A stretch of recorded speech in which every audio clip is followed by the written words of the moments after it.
Bon. Bonjour à toutes et à tous et merci de participer à cette conférence en ligne. Présentation d'une rénovation et extension en bureaux et logements à Saint-Max. Donc, cet événement est organisé par Envirobat Grand Est en partenariat avec l'ALEC Nancy Grand Territoire.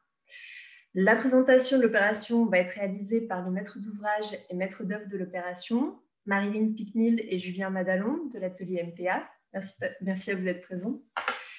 Et nous avons également la présence de Sébastien Deschler de Bring Climate Systems pour la présentation du système Air Comfort qui a été installé dans l'opération.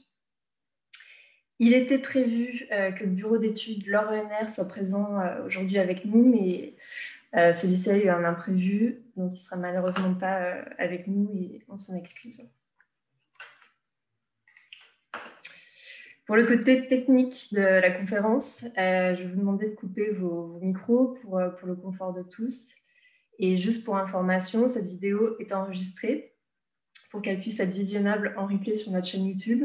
Donc, merci de bien éteindre vos caméras si vous ne souhaitez pas être vus. Vous allez pouvoir poser vos questions tout au long de la conférence avec le chat en ligne, auquel vous pouvez accéder en cliquant sur l'icône juste en bas de votre écran. Et surtout, lorsque vous posez une question, merci de bien préciser ce à quoi réfère votre question pour qu'on soit sûr de pouvoir y répondre à la fin des interventions.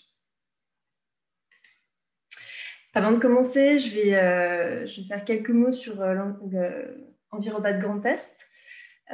Pour ceux qui ne nous connaisseraient pas encore, on est un réseau basé sur 3 différents pôles, Nancy, Saint-Dizier et Strasbourg.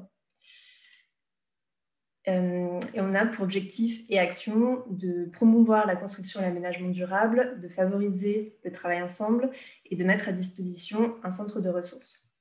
Donc, on organise régulièrement des conférences comme celle-ci. On organise régulièrement également des visites d'opérations, événements qui sont ouverts à tous. On produit et diffuse de la documentation sur diverses thématiques. Et on a également à disposition un annuaire des professionnels de la construction et de l'aménagement durable.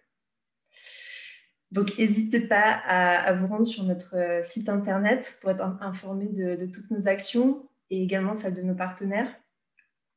Allez jeter un œil à notre annuaire des professionnels.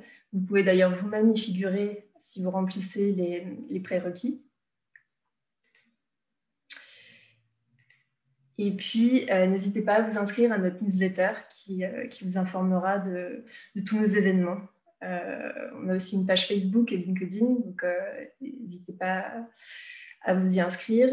Et aussi, en tant que centre de ressources, on est à votre disposition pour répondre à toutes vos questions qui portent sur la qualité environnementale du cadre bâti. Donc, n'hésitez pas à nous contacter. Parmi nos actions, on organise également chaque année le prix Envirobat Grand Est en partenariat avec l'Union régionale des CAUE, qui récompense les opérations remarquables en termes de construction et d'aménagement durable sur la région Grand Est. Et l'opération qui est présentée aujourd'hui est lauréate de la dernière session de ce prix dans la catégorie logement individuel et bureau. Et on est vraiment heureux de pouvoir communiquer aujourd'hui sur ce projet. Les candidatures, elles sont malheureusement closes dès demain pour cette année, mais n'hésitez surtout pas à postuler dès la prochaine session. Cette conférence est réalisée en partenariat avec l'ALEC Nancy Grand Territoire. Et je vais donc passer la parole à Guillaume Thirier, qui est en charge de la plateforme de rénovation énergétique, pour qu'il nous dise quelques mots sur cette structure. Guillaume, je te laisse la parole.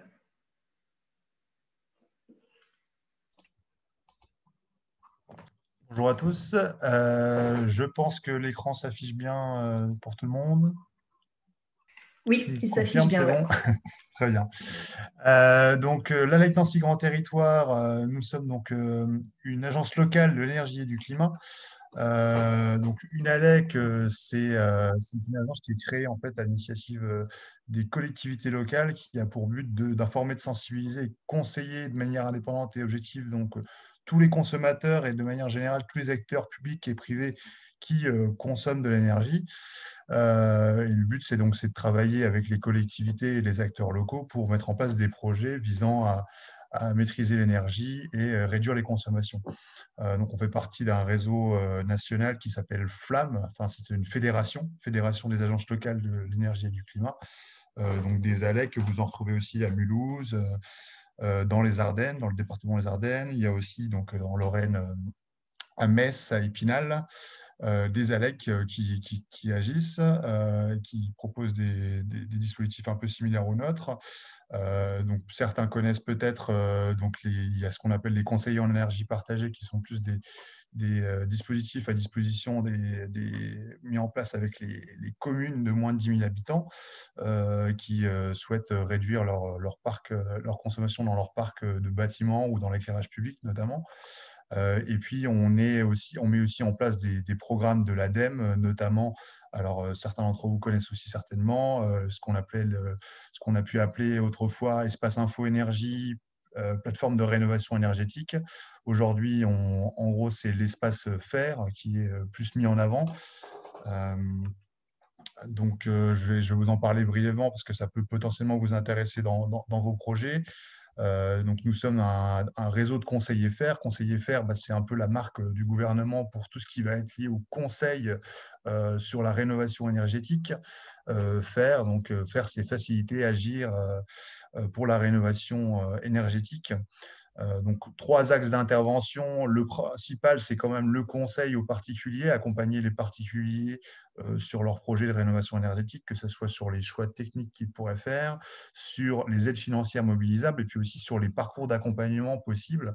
Et notamment, on a pas mal travaillé, nous, du côté de l'AIC de Nancy, à articuler en fait l'offre publique de services que l'on met en place et aussi l'offre privée portée par des experts, notamment les architectes et les bureaux d'études qui sont formés à la rénovation énergétique. Et le but du jeu, c'est aussi de montrer qu'il y a des experts locaux qui peuvent accompagner les particuliers, que ce soit par la réalisation d'audits ou alors par des maîtrises d'œuvre complètes adaptées pour des projets, on va dire, qui visent une certaine performance quand on fait de la rénovation énergétique.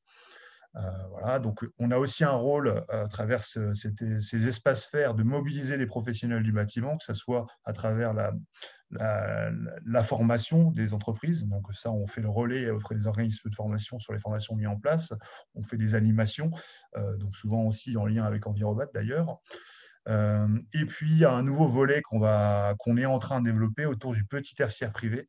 Donc, c'est quelque chose encore de tout nouveau pour nous, mais l'État nous incite à aller accompagner aussi la rénovation du parc tertiaire privé.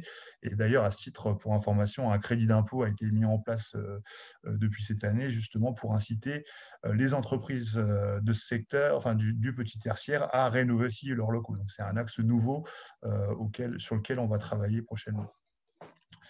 Donc, si vous cherchez des conseillers FAIR sur le Grand Est, sachez que normalement, il y a toujours quelqu'un sur votre territoire. Le service, ce n'est pas forcément une ALEC qui le porte, ça peut être aussi des ADIL ou des associations, membres du réseau Solia, ou des fois, ça peut être directement la collectivité locale. Donc, si vous allez sur le site fair.fr, normalement, vous tapez votre code postal et vous pouvez trouver un conseiller local qui peut, soit vous conseiller vous directement en tant que professionnel sur les aides, la TVA, etc., soit conseiller vos clients particuliers ou entreprises sur leurs projets. Voilà. Merci à vous. Je repasse la parole. Merci Guillaume.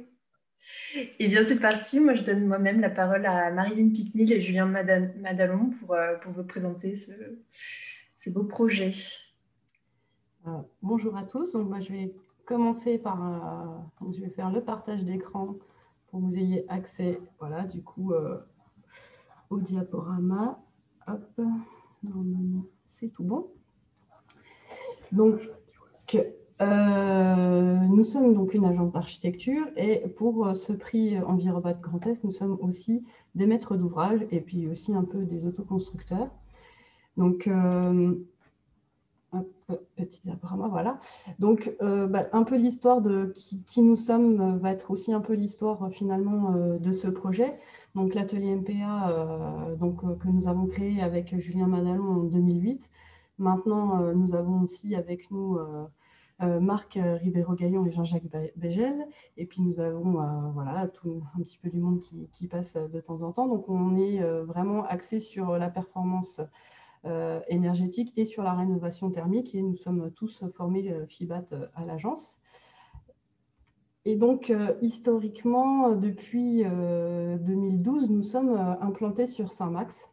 Et donc, sur cette petite slide, en fait, on voit nos premiers locaux, donc, qui étaient au 7 bis rue Maréchal Foch. Et donc, nos nouveaux locaux qui concernent donc, le prix Envirobat Grand Est, qui est au numéro 11. Donc voilà, nous avons fait un petit déplacement. Donc, en 2013, nous étions lauréats du prix LQ sur cette opération qui allait du 5 au 7 bis, donc de 3 maisons bois, donc 3 étages en bois avec différents paramètres qui nous avaient fait remporter ce prix. Et donc, nous commencions à être un petit peu à l'étroit dans le rez-de-chaussée du 7 bis pour notre activité. Et donc, avec Julien, on s'est dit, bah, allez, on se donne 3 ans pour trouver quelque chose, pour s'agrandir. Et dans la semaine, je crois, en fait, on a vu passer l'annonce pour le numéro 11 de notre rue, qui était une petite maison à rénover. Donc, voici cette petite maison. Donc, nous avons avant tout choisi un lieu, en fait, un quartier, parce que nous vivons toujours au 7 bis à titre personnel. Donc, c'est super pratique. On n'a même presque pas besoin d'attestation pour sortir aller au bureau. C'est très rapide. Et donc, voilà, c'est l'occasion de cette maison. Donc, le premier constat, c'est que la maison était un peu trop grosse juste pour nos locaux, mais un petit peu trop petite pour recevoir 2 fonctions. Donc, avec l'idée de créer un logement en plus des bureaux sur le site. Donc, ça, c'était le premier objectif, c'était de devoir l'agrandir. Donc, ensuite, voilà, elle était dans cet état. Et donc, avec la fameuse annonce que vous voyez peut-être passer dans les publicités d'agents immobiliers, idéal pour bricoleurs. Donc, oui, effectivement, il fallait beaucoup d'imagination et de courage pour se relever les manches. Alors, à Saint-Max, donc banlieue de Nancy, pour ceux qui ne connaissent pas, donc on est vraiment sur la ligne de tram 1 de Nancy. Donc, on est à, 5 arrêts de la place Stanislas. Et les prix du mètre carré sont quand même très élevés à la vente. Et pour cette charmante petite mesure idéale pour bricoleurs, c'était vraiment un investissement conséquent. Donc, il fallait vraiment être malin après sur les travaux qu'on allait y faire et l'optimisation en fait du projet immobilier du programme en fait. Donc, l'idée, c'était de faire donc, au rez-de-chaussée l'atelier et puis à l'étage, un logement.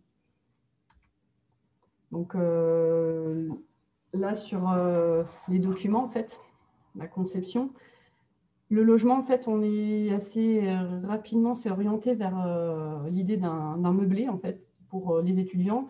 Il y a beaucoup d'écoles à proximité, à 3 arrêts de tram, d'écoles d'ingénieurs, écoles d'architecture.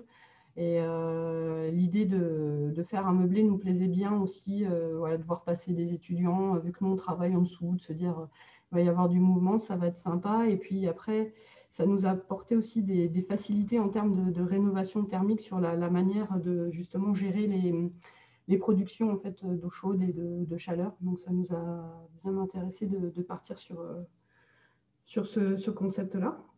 Donc, là, en fait, vous voyez... vous ne voyez pas encore, ça arrive.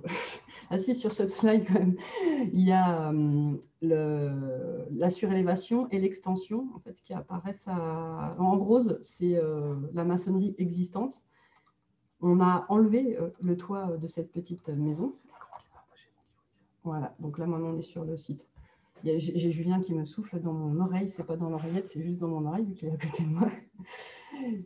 Donc, vous voyez là le quartier. Donc, on voit la ligne du tram, la proximité des commerces, la toute petite parcelle, puisqu'à l'arrière, le jardin est microscopique. On connaissait bien, parce que là, on aperçoit les 3 maisons dans lesquelles qu'on connaît bien, qu'on a conçues.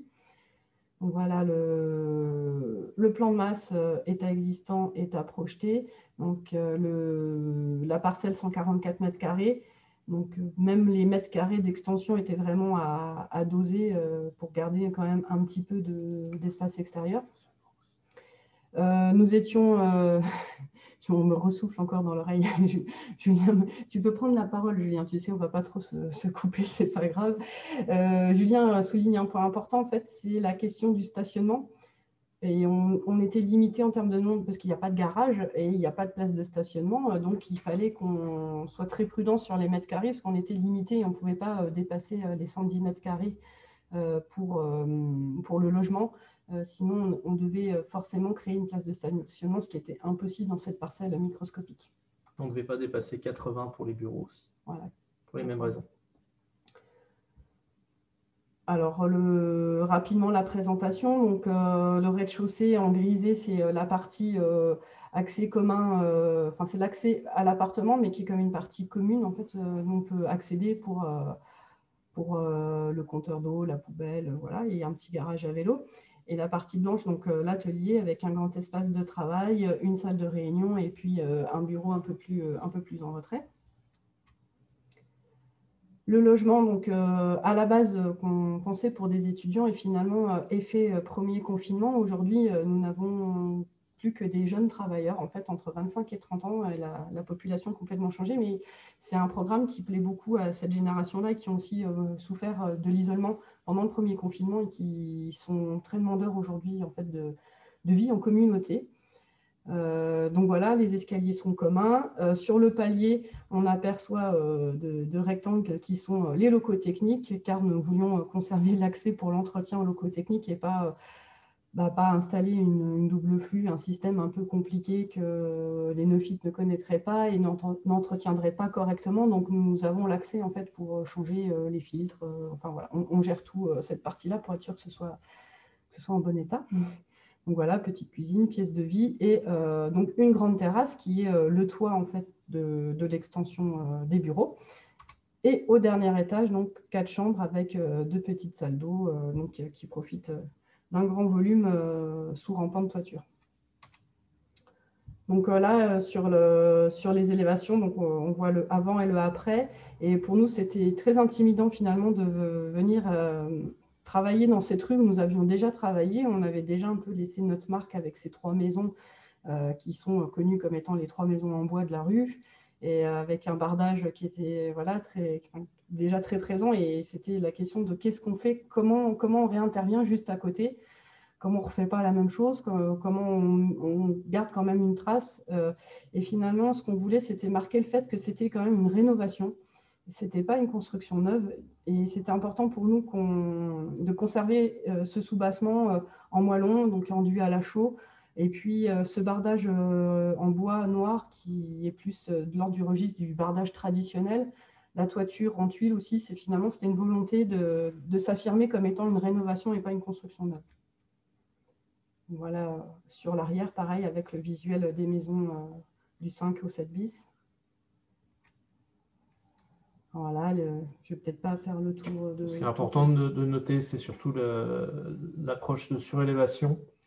Donc l'extension est en bois, la surélévation est en bois, et on verra, parce qu'on a mis pas mal de photos de chantier, la manière dont on a géré finalement, on s'est arrêté vraiment, on a fait une arase, bien entendu, au niveau de la maçonnerie existante, mais à partir des linteaux, les fonds de linteaux des fenêtres, on passe directement en ossature bois. Et c'est aussi ce qui était marqué au niveau architectural, avec le bardage qui s'arrête justement au niveau des fonds de linteaux et qui vient se retourner pour vraiment marquer la surélévation par rapport à l'existant. Cette particularité aussi de cette petite maison, c'est qu'elle était enfoncée de 17 cm par rapport au trottoir. Donc ça, c'était le point assez positif pour nous, parce que ça nous a permis d'isoler le plancher bas assez facilement et de nous remettre à niveau PMR, qui était quand même la volonté pour le local commercial. Mais par contre, toutes les hauteurs étaient très très basses et on voit ici sur la coupe le pointillé de l'ancienne charpente. Et voilà, si on voulait isoler le plancher bas, il y avait tout le plancher intermédiaire qui était en train de s'écrouler avec une marche involontaire de 20 cm en fait, d'un solivage qui était partiellement effondré. Si on voulait isoler la toiture, on voyait bien que le volume existant ne nous permettait pas en fait, d'avoir un projet qui était viable. Et finalement, c'est ça qui a été moteur dans le fait de se dire, finalement, la rénovation passive est envisageable. Alors après, c'était comment on gère le fait qu'on passe d'une isolation intérieure à une isolation composite. Bien sûr, l'isolation extérieure est totalement impossible dans la rue puisqu'on a un trottoir qui fait 1,50 m devant. Donc, ce n'est même pas discutable avec la commune. Ouais, c'était avec la communauté urbaine. Avec la communauté urbaine. Et on n'avait pas nécessairement l'envie. Donc, c'était un peu le pari. Il faut dire aussi que le projet, on s'était un peu mis la pression en se disant on a eu le prix LQE dans la rue. Et on va être honnête, on s'est dit on va tenter le prix Envirobat une deuxième fois dans la rue. Donc, il y a quand même eu un moment, on s'est pris au jeu de vouloir aller toujours un petit peu plus loin et d'en arriver à… Oui, mais les banques nous ont bien remis les pieds sur terre quand même, Oui. puisque par rapport au budget, on a eu beaucoup de mal, en fait, on l'a expliqué le jour de la remise des prix, c'était très dur de se faire financer sur ce projet. Et on arrivait à la limite des 45 jours, donc après signature du compromis, sans avoir trouvé de banque qui nous suivait. On a failli abandonner le projet. Et voilà, c'était un moment un petit peu dur, malgré le fait que notre fille de 4 ans à l'époque nous avait dit qu'on pouvait utiliser sa tirelire. Ça n'était pas suffisant. Et nous avons enfin trouvé un banquier qui nous a suivis, qui nous a fait une réponse très, très rapide. Et par contre, c'était 20 000 € de moins pour les travaux. Donc, c'est pour ça qu'on a été beaucoup auto-constructeurs aussi sur ce projet, puisqu'il a bien fallu rattraper ces 20 000 € de moins pour les travaux. Donc là, on est en train de faire défiler un petit peu tous les… On reviendra potentiellement sur les détails. Sur les détails, parce qu'après, on a eu la consigne de mettre beaucoup de photos de réalisation, puisque… S'il y a des questions. Contexte sanitaire oblige, nous avons la frustration de ne plus pouvoir visiter les bâtiments. Donc, il y a ensuite beaucoup de photos des travaux et de la réalisation finie. La chance, c'est que vous aurez beaucoup plus vous aurez la vision du chantier. Donc, du coup, je te repasse la main. Voilà. Sur la partie, alors je vais faire très rapide parce qu'après, je reviendrai au moment où devait intervenir le RENER pour faire l'intervention à leur place. Sur le bâtiment avant-après d'un point de vue calcul thermique, donc là c'est en THC existant. Donc on est passé de 271,3 en chauffage, alors que le bâtiment était chauffé au gaz, à 11,3. Donc ça c'est le bâtiment n'a pas été simulé en PHPP mais en STD. Et en STD, on était à 24 kWh de mémoire. Et au final, on n'est pas tout à fait 10% en dessous des valeurs mesurées, des valeurs calculées pour les mesures de la première année. L'exploitation d'une année complète, ça a été 2020. On est à 2473, donc j'insiste bien sur le chauffage. On a mis des sous-compteurs pour pouvoir contrôler, bien sûr, pour les différentes consommations entre la maison, le logement et les bureaux. Et donc, il faut savoir qu'on a une seule chaudière pour l'ensemble, mais par contre, on a 2 ventilations double flux, une par élément. On ne voulait pas mélanger les deux. Et on a un système qui vous sera présenté tout à l'heure par Sébastien Dachler, de chauffage par la ventilation double flux, qui est assez intéressant. Et donc, on arrive vraiment sur des consos très, très basses. Je reviendrai sur la synthèse thermique. Donc, le bricolage, comme nous l'avait vendu… Alors, il faut savoir que l'agent immobilier, la maison était vendue par un marchand de biens qui avait fait une étude d'architecte qui disait que pour 60 000 €, on pouvait retaper cette maison à neuf. Voilà, donc on leur a bien ri au nez. Bien sûr, on a été beaucoup plus loin que ce qu'ils avaient envisagé. Mais voilà, donc la première phase, ça a été donc une démolition, le plancher qui vraiment s'affaissait, et la reprise des arases de maçonnerie, tomber la charpente aussi, le toit qui était… On avait étudié la possibilité de garder le plancher intermédiaire, dans l'idée quand même d'essayer de conserver le maximum, mais en fait, c'était vraiment… Les reprises structurelles étaient trop importantes, il n'y avait pas plus d'intérêt, plus le fait qu'on était vraiment bloqué sur les hauteurs après. Donc ensuite, on a mis en place un plancher poutrelle ourdi bois qu'on a souhaité laisser apparent, vous verrez dans les photos de la réalisation finale. Donc là, on est vraiment sur la phase maçonnerie pure. Avec les mains de notre maçon. Avec les mains du maçon sur le chantier, voilà, sur le plan.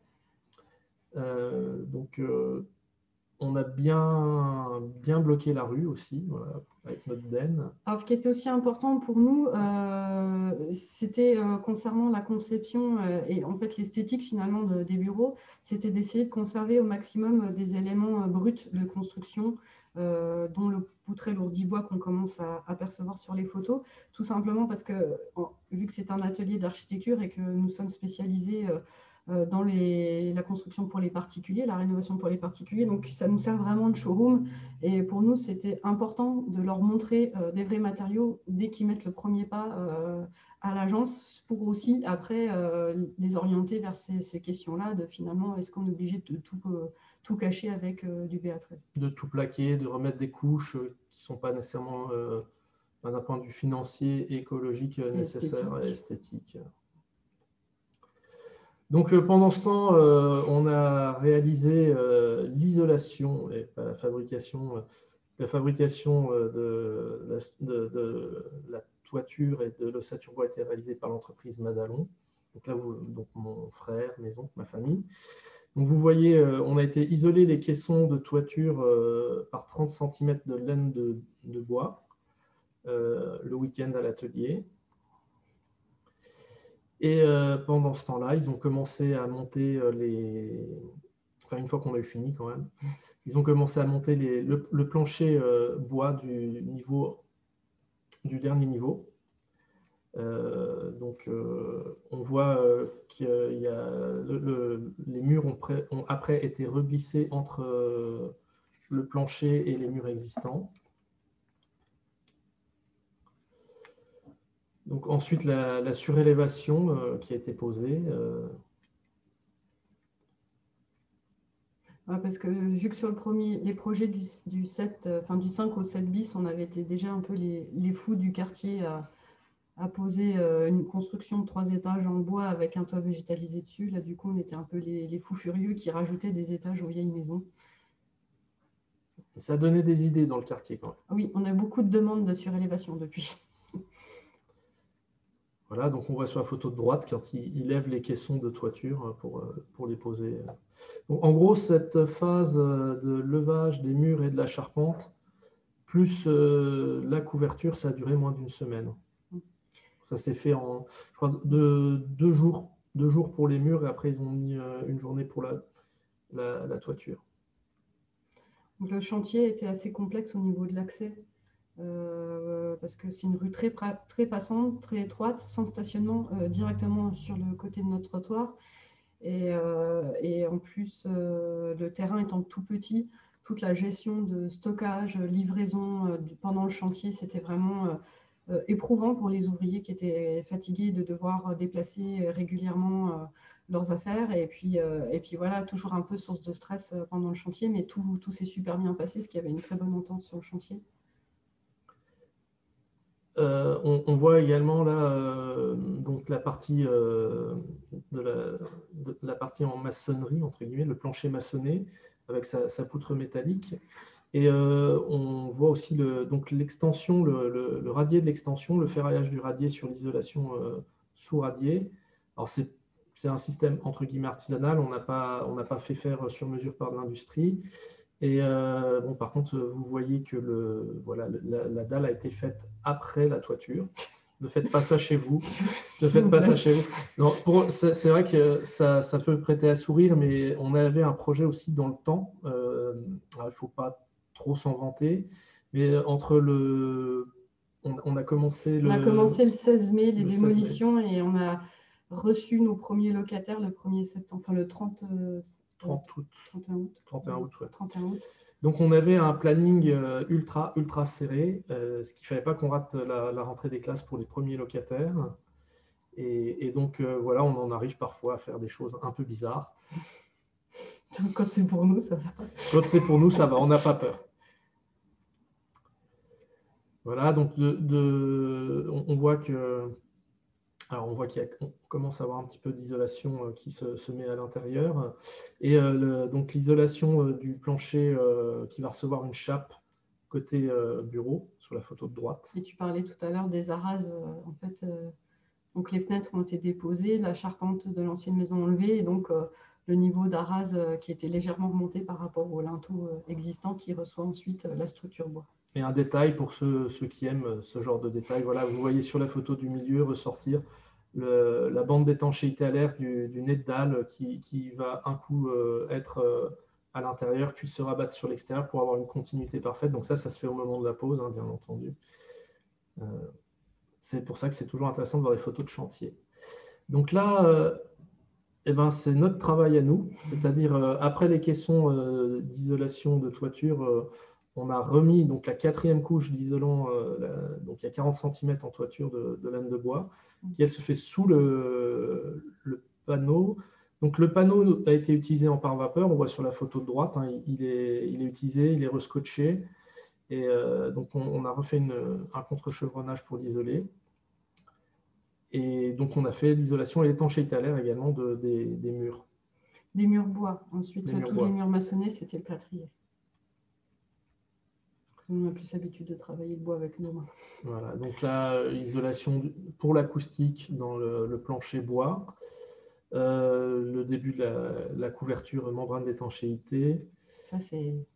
On ne l'a pas fait en laine de bois, c'est parce qu'il nous manquait les 20 000 € que le banquier a pas voilà, voulu nous prêter. Il manque de la laine de bois à cause du banquier. Mais on le remercie quand même. On le remercie s'il est là. Même s'il n'est pas là. Même s'il n'est pas là. Et donc, on voit sur la photo de droite quand le radis a été coulé, surfacé. Alors, on en reparlera peut-être après. Au niveau de la finition, on est sur un béton quartzé qui reste apparent. Oui, en fait, la finition de l'extension, c'est le radier, c'est la fondation.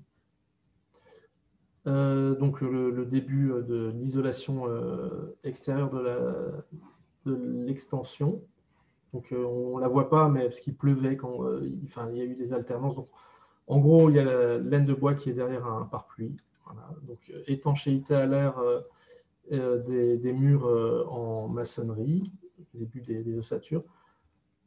On pourra donner les produits si ça vous intéresse. Donc le débord de toiture aussi,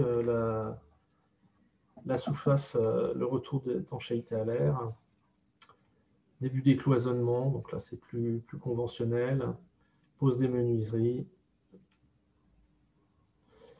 Donc le gros morceau après, donc les bardages bois que j'ai réalisé avec mon père et mes frères.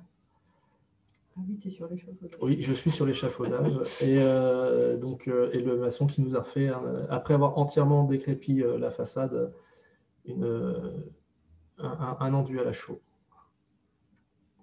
Qui fait tenir les moellons, d'ailleurs, il faut dire. Parce qu'on voit là sur la photo qu'on a des beaux... non, la photo d'après, sur laquelle tu étais, qu'on avait des beaux trous dans nos murs en moellons.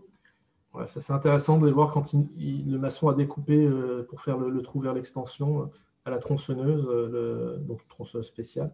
Mais on voit effectivement l'hétérogénéité du mur de moellons. Qui ne nous a pas permis de les garder apparents, en fait. On a vraiment dû les réenduire parce que c'est une question de pérennité du mur. Donc, ils ont été réenduits à la chaux en intérieur. Pour marquer la liaison. Et donc, les réseaux de ventilation, donc Sébastien Lacheler en reparlera peut-être tout à l'heure. Donc, en gros, ce que vous voyez, on est sur du réseau PEHD et ceux qui sont isolés, c'est dû au fait qu'on chauffe par l'air. Voilà. Le test d'étanchéité à l'air, blower door, un jeu d'enfant. Donc ça, c'est peut-être le seul... donc c'est notre fille qui vient de découvrir une fuite d'air pendant le test d'étanchéité à l'air que personne d'autre n'avait vu. Elle était très heureuse. C'était le barillet de la porte. Le barillet de la porte. Donc, alors un premier test excellent et un deuxième test personnellement décevant. Même si ça reste honorable. Même si ça reste mieux que du neuf à la norme française. Donc on a fait 3 tests, en fait, pour être exact. Il y a eu un premier test où on avait un premier test final sur lequel on avait détecté des fuites au niveau de la ventouse de la chaudière, des fuites importantes au niveau de traversée qu'on a réglées. Et à partir du moment qu'on avait réglé ces fuites-là, on avait toujours des fuites. Donc on a mis vraiment en surpression la maison et au final, il s'est trouvé que les fuites allaient vers chez le voisin. Ce qu'on n'arrive pas à expliquer, puisque la première fois, il n'y avait pas de fuite vers le voisin. Donc, ça restera une énigme. Mais bon, globalement, quelque chose... On sait qu'elles sont sur les mitoyens et pas sur les façades, puisqu'on a testé au fumigène les façades en contact avec l'air extérieur. Donc, c'est aussi ce qui... Voilà, c'est vers les mitoyens, donc c'est vers des espaces chauffés. Donc, ça n'a pas l'impact que ça peut avoir sur le diagramme. Voilà, ensuite, la fin des travaux classiques. La ventilation. Donc, avec le système air confort qui est en dessous, qui sert à post-chauffer l'air après la VMC double flux. Et le résultat, je te laisse présenter le résultat. Oui. Donc voilà les 4 étapes importantes. Alors, pour la petite histoire, la petite biche en fer forgé est actuellement dans notre jardin. Elle n'a pas été mise au shoot. Donc voilà, façade avant, façade arrière. Donc le traitement des 2 entrées, entrée de l'atelier et puis entrée du logement. Donc comme on l'a dit, on est une agence qui est essentiellement orientée vers les particuliers. Donc avoir une vitrine en centre-ville, pour nous, c'est important. Et depuis un peu plus d'1 an qu'on est dans nos nouveaux locaux, ça a un vrai impact parce qu'on a vraiment maintenant des gens du quartier qui passent et qui s'arrêtent, qui posent des questions, qui prennent des rendez-vous. Donc dans l'atelier, on aperçoit le mur en enduit à la chaux et puis le radier en quartzé, en béton quartzé, qui a été surfacé, donc qu'on retrouve à la fois dans sa version radier dans la partie extension et dans sa version chape dans la partie existante. Donc voilà, les haches qui sont restées brutes. Bon, je crois qu'on avait prévu de les vernir et puis on n'a plus eu trop le temps après avoir passé beaucoup de temps sur ce chantier. Donc les ourdis qui sont restés, donc l'acoustique entre le logement est traitée par au-dessus en fait pour qu'on puisse conserver les ourdis visibles dans l'espace bureau. Donc voilà, notre petite équipe. Ensuite l'appartement, donc avec la grande terrasse. Hop, je reviens juste, on aperçoit le système de prise et de rejet d'air en double service de la ventilation sur cette petite photo. Donc voilà, la cuisine du logement meublé, parce qu'ensuite, quand on a eu fini de faire l'autoconstructeur, on a dû faire comment ça s'appelle, l'agenceur. Donc on a fait beaucoup d'allers-retours dans les magasins de meubles, montage et compagnie, puisque c'est un meublé, donc il a fallu accueillir nos locataires avec tout équipé. Donc voilà pour l'appartement. Et puis, pour conclure, donc, ce projet n'aurait pas été possible sans nos artisans et notre famille. Donc, on les remercie tous. On a mis la liste de tous les artisans qui ont travaillé sur ce chantier et des autoconstructeurs qui nous ont aidés. Et puis, on remercie aussi Marc, Jean-Jacques, Rachel et Sylvain pour leur soutien à l'atelier. Donc, on va reprendre la main après pour présenter le bureau d'études, vu qu'ils ne sont pas là. Merci beaucoup. Alors du coup, je donne la parole à Sébastien Deschler. Oui. Ou vous voulez reprendre directement la main sur... non, c'est bon, Sébastien peut y aller. Comme ça, Sébastien, tu as le temps de bien présenter. Eh bien, je vais démarrer. Alors, je partage mon écran.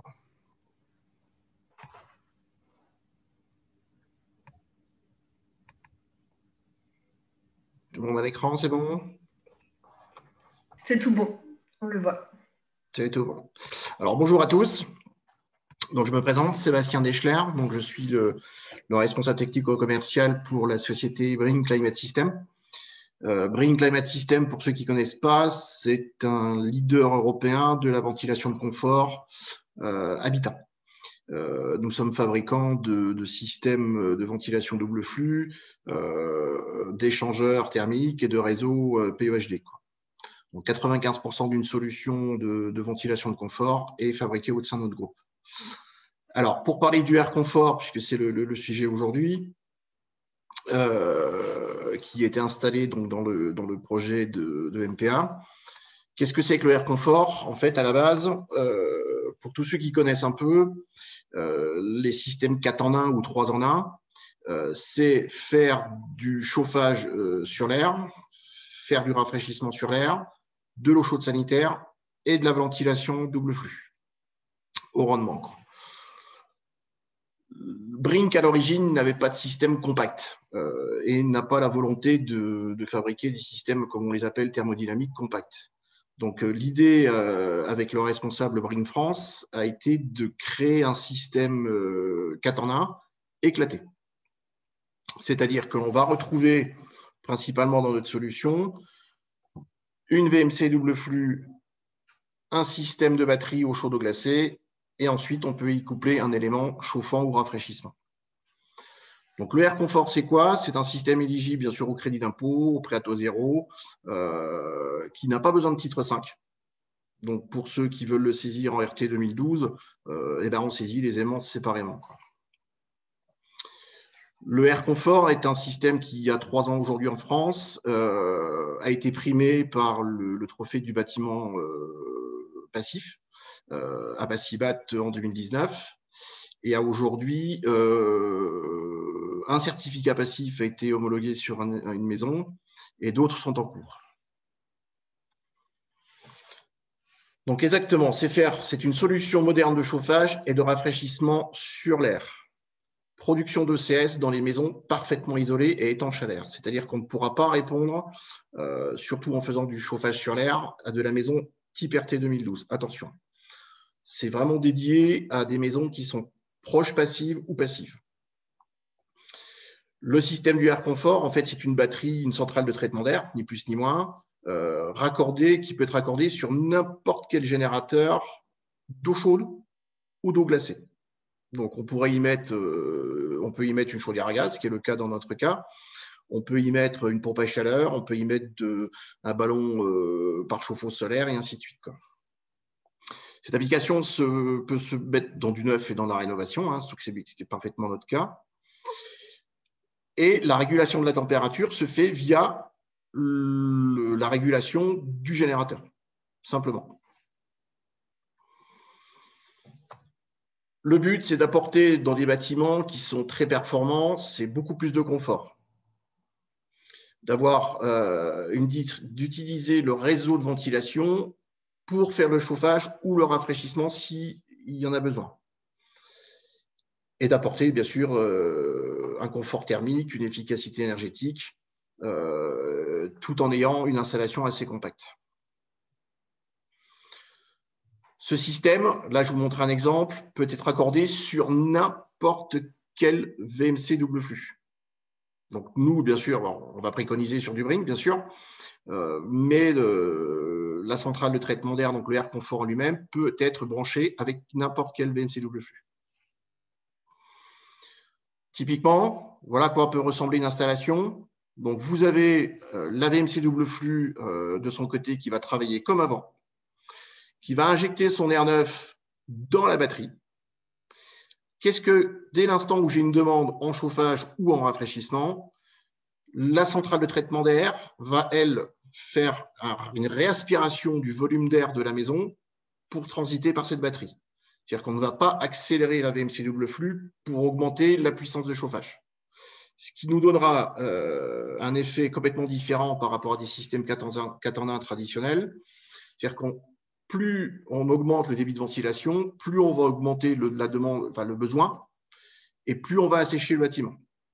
En passant par là, c'est-à-dire qu'on va chercher la température ou le delta T le plus intéressant à l'intérieur de la maison, sans l'assécher.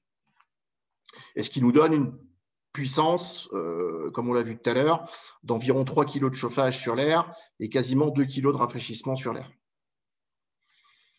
Donc ça, c'est un autre exemple d'installation par rapport à nos machines, nos différentes machines, quoi.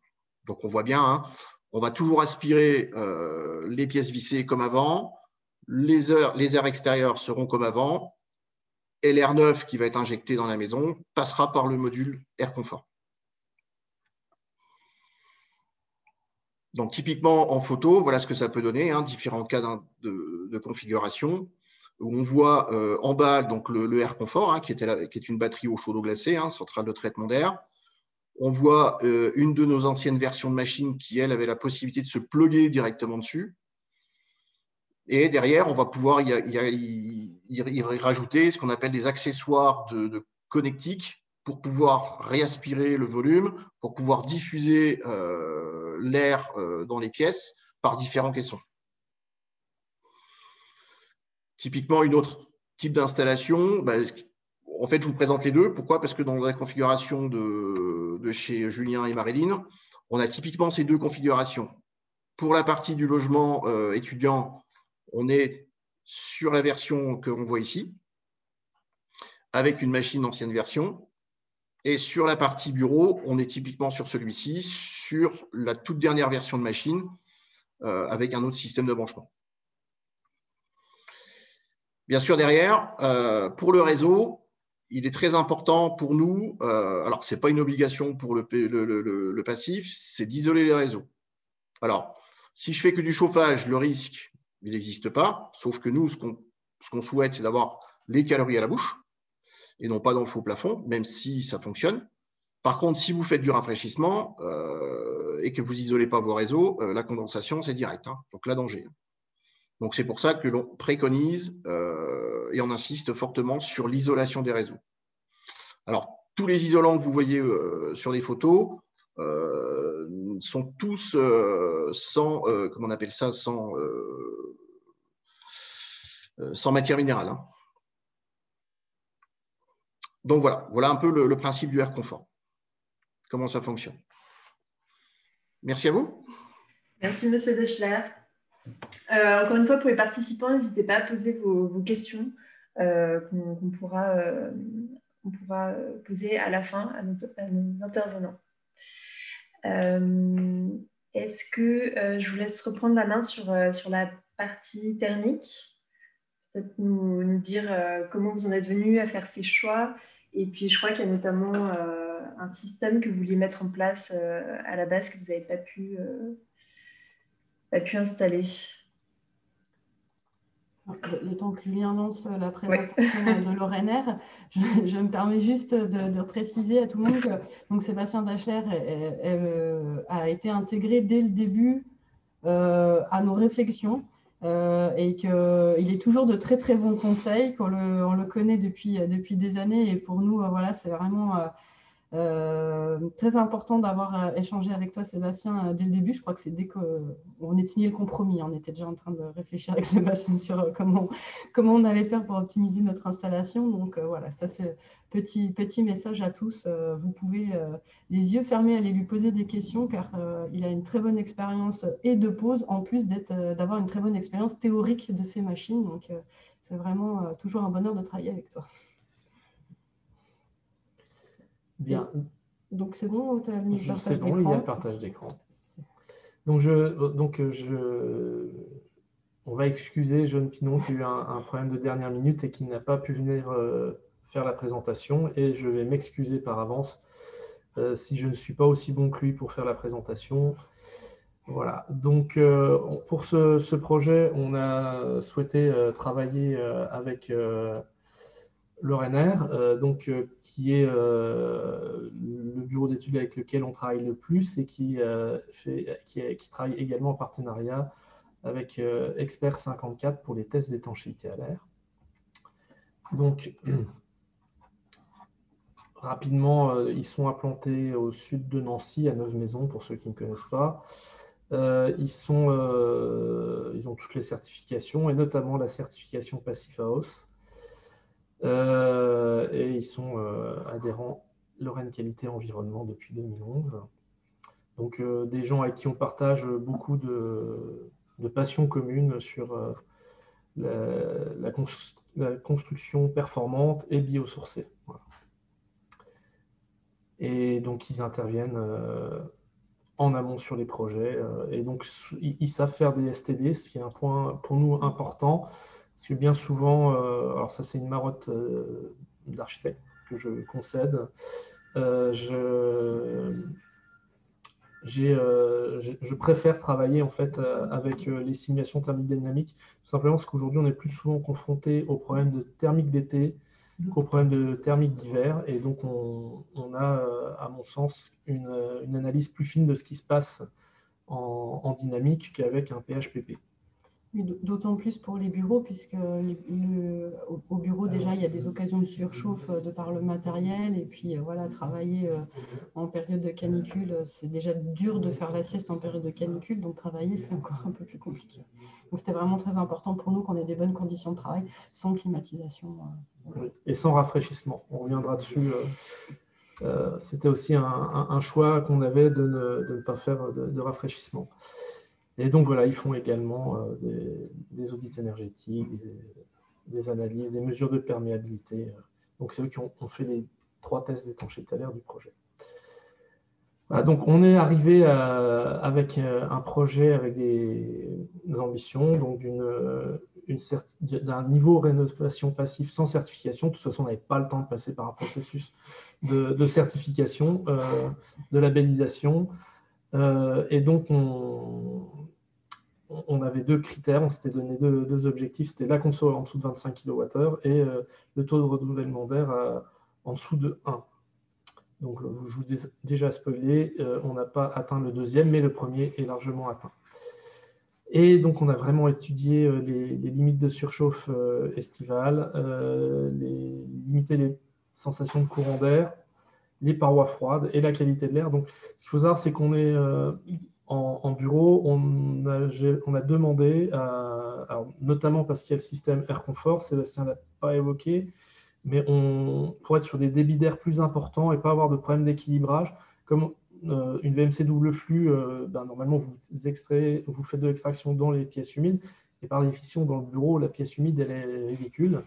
Donc on insuffle et on extrait dans chaque pièce en même temps, c'est-à-dire qu'il y a un balayage, il y a côté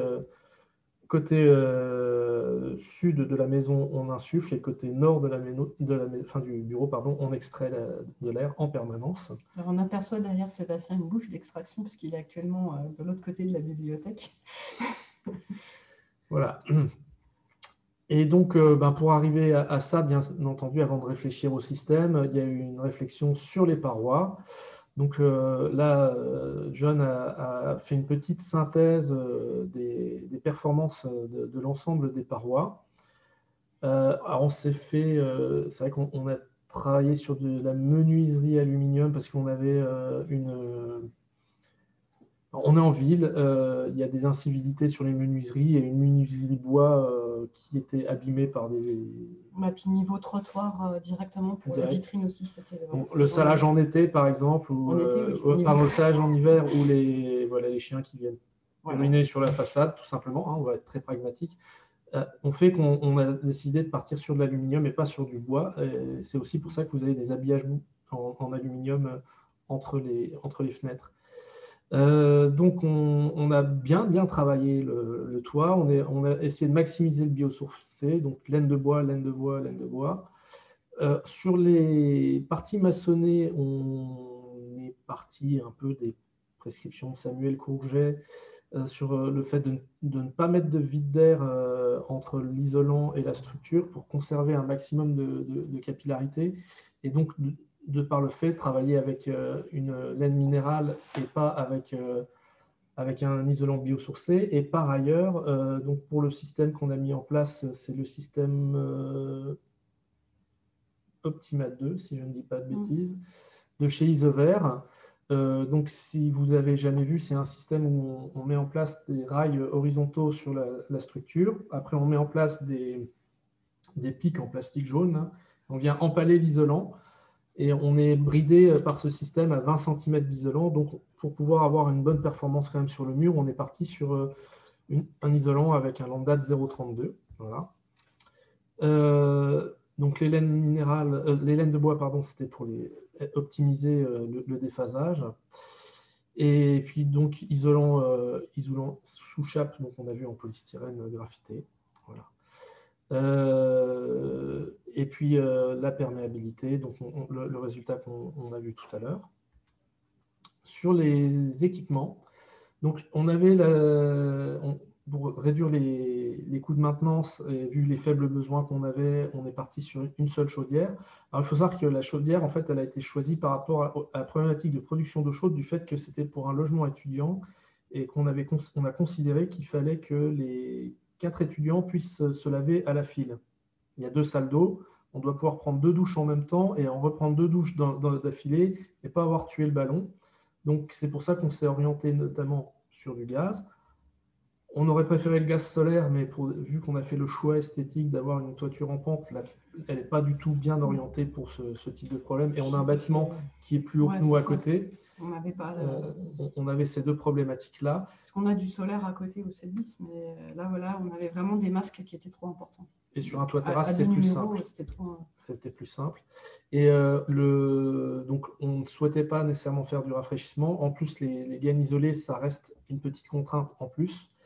Et qu'on a géré, par exemple, dans l'espace où on se trouve en mettant des corniches lumineuses avec des larges bandes dans lesquelles passent tous les réseaux de ventilation, donc des surbaissements de plafond à gérer. Et donc, la ventilation double. Donc, oui, dernier point, en dehors du rafraîchissement, le fait qu'on n'ait pas trop de pompe à chaleur. On est en ville et on a des problématiques d'acoustique sur l'utilisation des pompes à chaleur. Donc, on a utilisé la ventilation double flux, donc 2 modèles différents. Tout simplement, on en a mis un dans le bureau qui est un peu plus moderne et enfin, plus perfectionné avec des capteurs de CO2. Dans le logement, c'est un système un peu plus classique avec une 3 vitesses accessibles pour l'utilisateur. Donc, en gros, quand il n'y a personne, quand il y a du monde, et normal. Et voilà pour les systèmes que j'ai. Voilà, il y a donc 2 zones, 2 VMC double flux, 2 air confort, système aérolique semi-rigide. Bien sûr, ça c'est quelque chose qu'on a à peu près, qui est à peu près généralisé maintenant sur tous nos projets. Des pièges à son. Voilà, et je pense qu'après, sur l'éclairage, du LED et de la détection de présence, donc ça c'est du classique. Donc, il y a eu deux calculs qui ont été réalisés, la simulation thermodynamique, notamment qui a permis sur la façade sur rue qui est nord-est, on s'est privé d'occultation solaire sur le premier niveau, parce qu'on a pu travailler sur les masques d'ombre et en gros travailler, donc cette fenêtre-là, ces 2 fenêtres-là n'ont pas d'occultation solaire. Parce qu'on arrivait à une température d'inconfort, on avait un delta de 7 heures si on rajoutait une occultation solaire, donc elle a été enlevée. Et on a travaillé bien évidemment avec des brises-soleil orientables dans les bureaux, parce que forcément, des volets roulants, ça serait un petit peu mortel. Et à l'étage, dans la partie vide du logement aussi, on est en brise-soleil orientable pour gérer les problèmes de surchauffe. Voilà, et puis un calcul réglementaire en scénario conventionnel qui a été établi principalement pour pouvoir justifier de l'avant-après. Donc la modélisation dynamique, on arrivait à un besoin de chauffage de 22 kWh par an. Donc si vous comparez au tableau que j'ai montré tout à l'heure, donc la STD donnait 22 kWh et la conso en calcul réglementaire donnait 11 kWh. Et dans les faits, on est plutôt en dessous de 10, donc tant mieux. Mais il faut savoir que la STD, on a mis des scénarios, on a la main sur les scénarios, donc on a mis des températures de consigne beaucoup plus importantes que ce qu'il y a dans le calcul réglementaire, c'est-à-dire du 21 degrés. J'avais demandé aussi de faire un calcul sans réduit de nuit, en sachant que l'utilisateur pouvait avoir la main dessus. Donc voilà, les 2000, un peu moins de 2500 kWh qu'on a en consommation réelle sont à confronter aux 3936 si on calcule sur la base d'une STD. Donc il y a eu prise en compte des conditions météo, les masques proches qui ont été modélisés, et donc vraiment un scénario adapté à l'usage. Voilà, et puis les calculs de temps de déphasage aussi qui ont été faits par le bureau d'études pour voir les apports, voir si ce n'était pas non plus un problème d'avoir 20 cm de laine minérale plutôt que les 20 cm de biosourcé. On s'est posé ces questions-là. Sympa. Donc du coup, on est sur facteur 7 au niveau par rapport au bâtiment tel qu'il avait été calculé en existant et puis à la conso réelle aujourd'hui. Alors on est facteur 7 par rapport à le bâtiment à l'époque de 105 mètres carrés. Maintenant, voilà. Le bâtiment en fait 180. Aussi. Donc en fait, on est facteur plus 7, mais sur une plus grosse surface. Voilà, on revoit En fait, on est plus que facteur 7. On est plutôt facteur 24, 25. Voilà. Voilà les étiquettes. Voilà, donc du coup, on chauffe au gaz, mais comme on a des très faibles besoins, ben, on a des très faibles rejets de CO2. Donc ça peut être une interrogation sur le fait qu'on veuille interdire le chauffage du gaz. Je ne roule pas du tout pour le gaz, mais je ne suis vraiment pas pour les pompes à chaleur. Et voilà, donc c'est fini pour la présentation que j'ai fait à la place de John. Je m'excuse auprès de lui si j'ai oublié des choses. Et je rends la main. Merci beaucoup. Moi, je trouve qu'elle était très complète. Merci de l'avoir prise en charge. Je vous propose de poser les questions posées par les participants. Donc, une première question qui est qu'avez-vous mis comme isolant sous le départ de l'escalier en béton? Rien, tout simplement rien. On a considéré qu'il y avait un pont thermique. Le bâtiment est donc globalement surisolé et cet escalier est dans un espace qui n'est pas habité. Hein. C'est les vélos et la poubelle qui sont là. Donc et par ailleurs, le logement est réisolé par rapport à ce volume-là. Par contre, on l'a quand même ventilé pour des problèmes d'odeur. Tout simplement, on ne voulait pas avoir... Parce que comme on est dans un bâtiment étanche à l'air, la zone est quand même étanche à l'air. Avoir une poubelle dans une zone étanche à l'air et non ventilée, ça posait problème. Donc, elle est quand même en extraction. Voilà. Merci. Alors, il y a plusieurs questions qui est sur l'entretien de la ventilation double flux et le système Air Comfort. Alors, je pense que vous y avez en partie répondu tout à l'heure. Donc, comment vous gérez cet entretien pour être garant de sa bonne efficacité parce que la personne qui pose la question notifie que c'est toujours délicat dans un appartement en location de gérer. Alors, en fait, non, puisque tous les systèmes donnent sur l'escalier commun.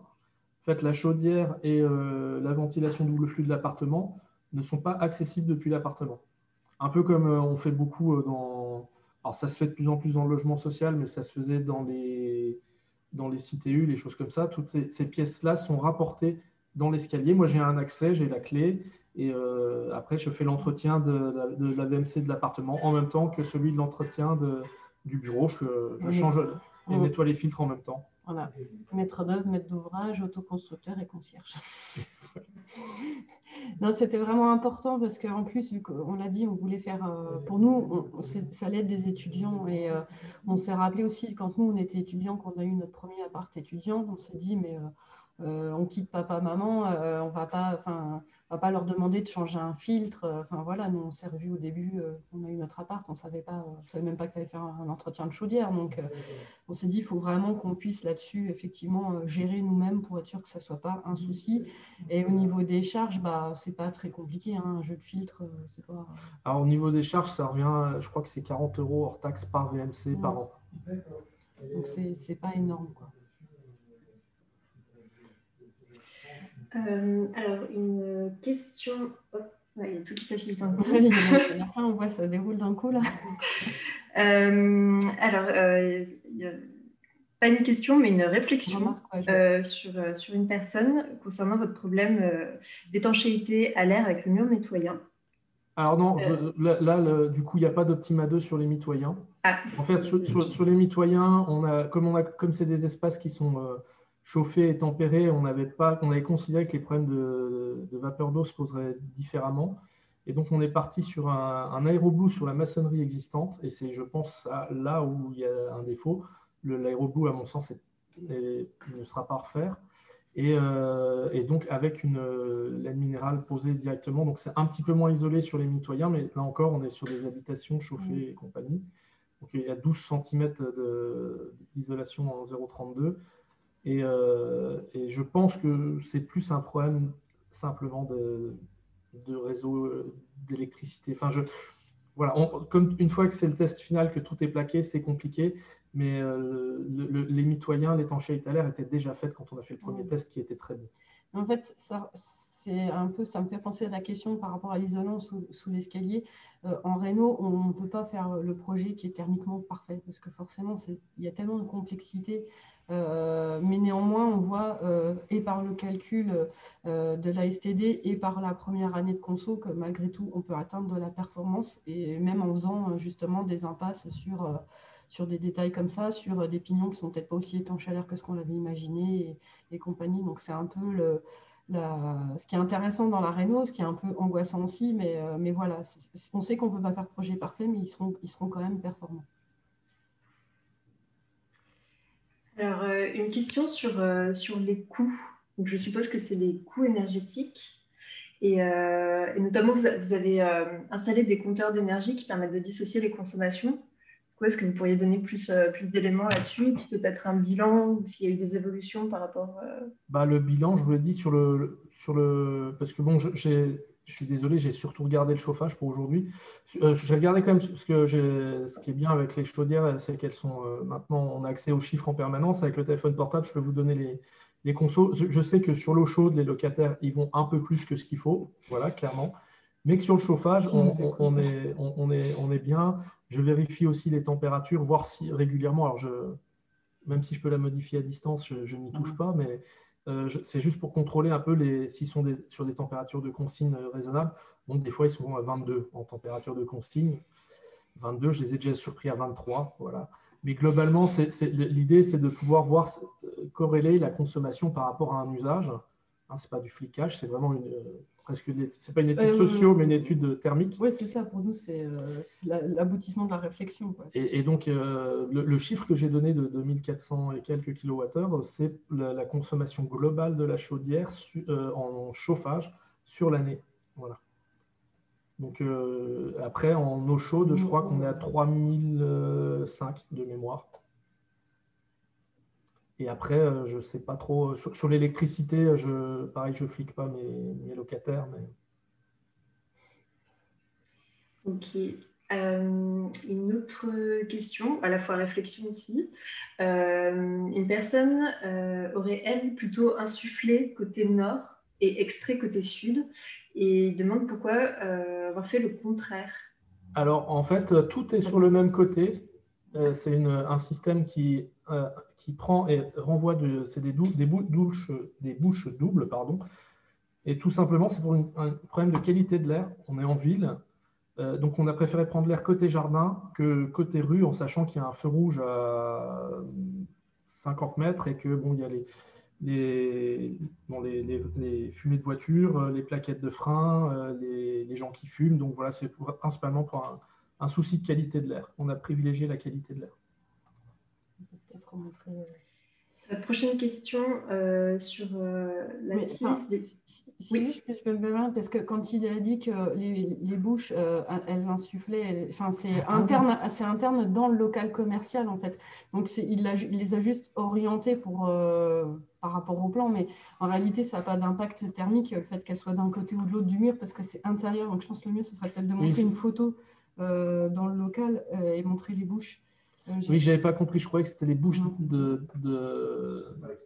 Oui, ouais. C'est interne dans le. C'est un flux d'air interne. C'est vrai que je me suis fait la même remarque. Pourquoi il parle de nord et sud, ça perturbe plus. Voilà, sur la photo. Là, on voit bien, donc il faut que je partage. Oui, voilà. On va repartager l'écran. On va rechercher le document. Voilà, donc en fait. Là, on voit sur la droite les bouches rectangulaires, c'est les bouches d'arrivée d'air. Elles sont sur ce côté-là, tout simplement parce que la ventilation double flux… Alors, l'écran n'est pas partagé. Tu n'as pas fini de partager. Voilà. Donc, je vais zoomer sur la photo.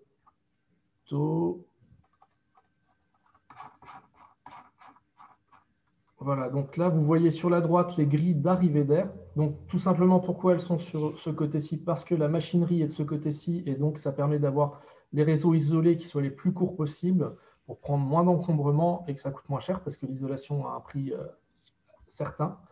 Et les bouches qui sont rondes ici au plafond, c'est des bouches d'extraction. Donc, le flux d'air se fait comme ça dans la pièce. Donc, j'avais mal compris la question. Et donc, la corrélation avec la question, c'est à l'extérieur, on fait rentrer l'air dans la maison par le côté jardin qui est à l'ouest, ce qui n'est pas bon, effectivement, sauf qu'on souhaite une qualité de l'air supérieure, donc on est parti sur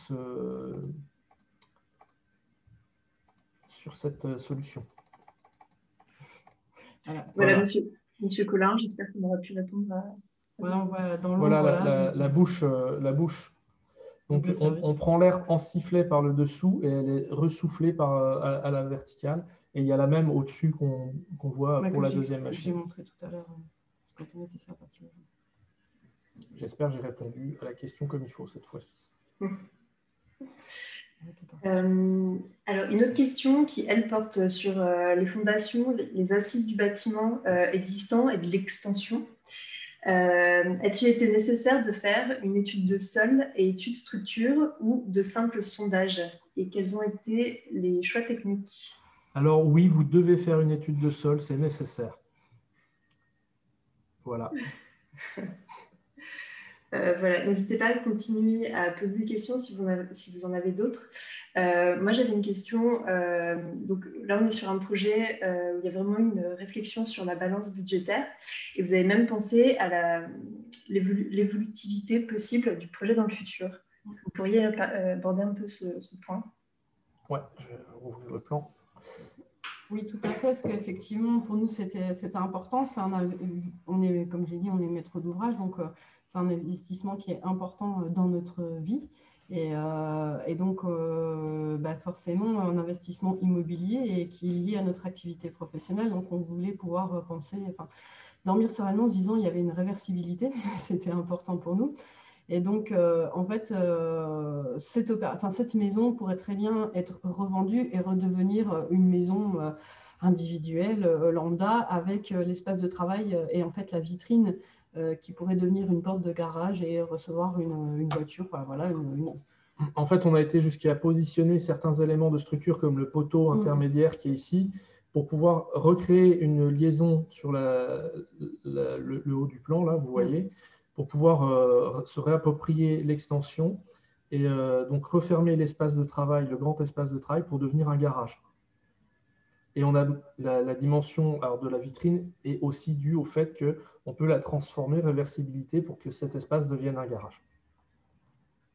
Voilà. Et donc, si on reprend après en coupe, on va retrouver un plan qui correspond peu ou prou au plan des maisons qu'on avait fait un peu plus haut, avec un espace de vie au premier étage. En bas, ce serait une suite parentale ou un espace appropriable, salle de jeu, ou personne qui travaille chez lui. Et puis au dernier niveau, les 4 chambres. Voilà.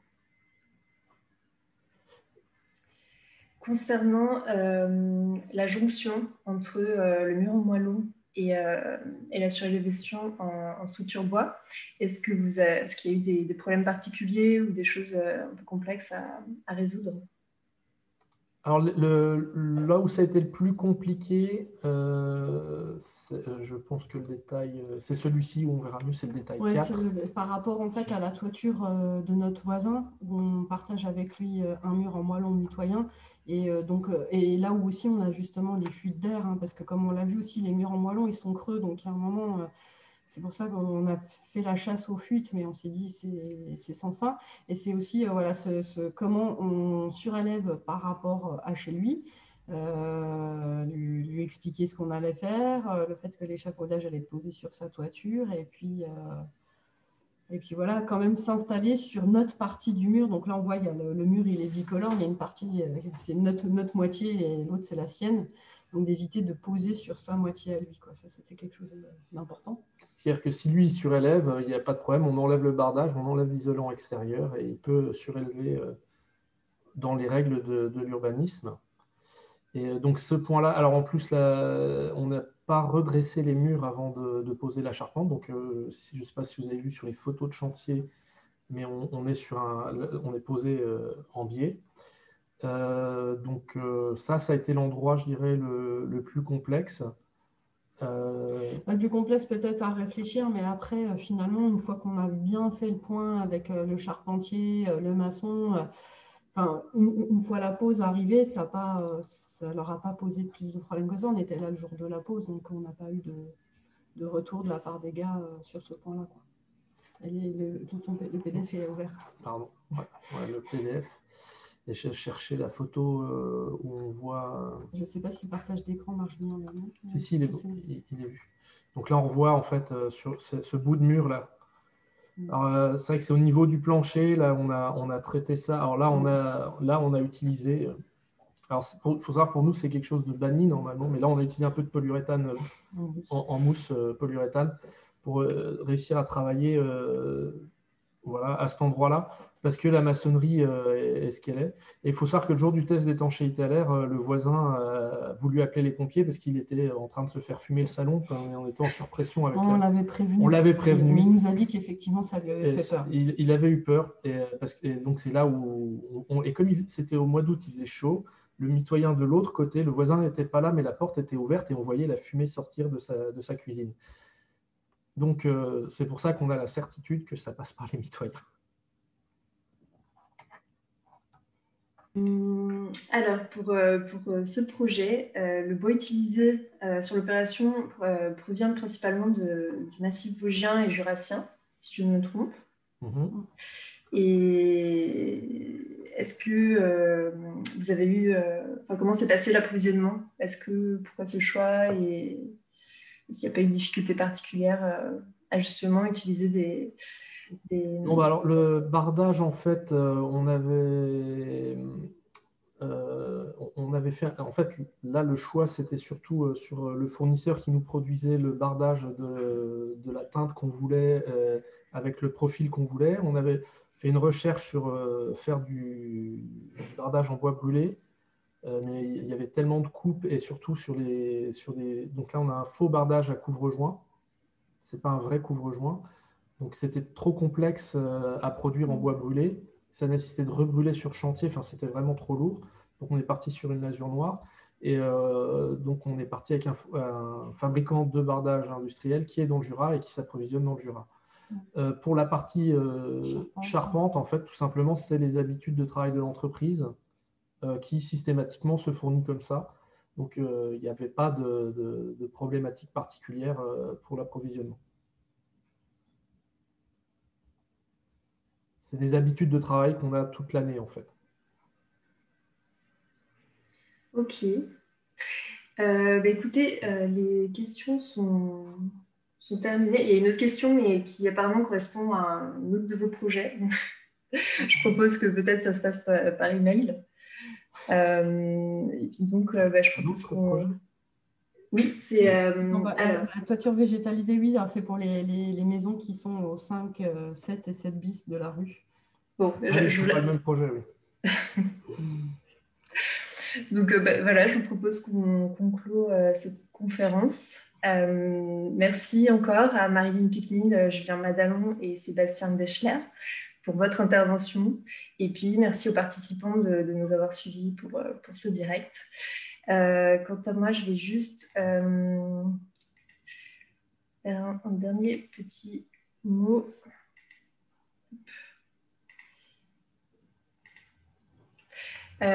Sur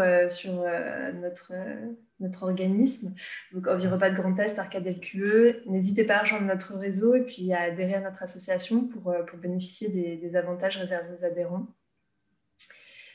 Notre réseau va organiser cette année le Congrès international du bâtiment durable, événement qui sera en ligne sur 3 jours avec au programme des conférences, visites, des tables rondes et puis plein d'autres choses.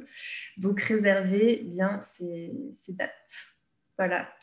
Et je vous remercie encore tout le monde. Et puis cette vidéo sera disponible en replay sur notre chaîne YouTube. Donc n'hésitez pas à la partager et puis à la revoir. Merci à tous. Merci à tous. Merci. Très bon après-midi. Au revoir. Au revoir.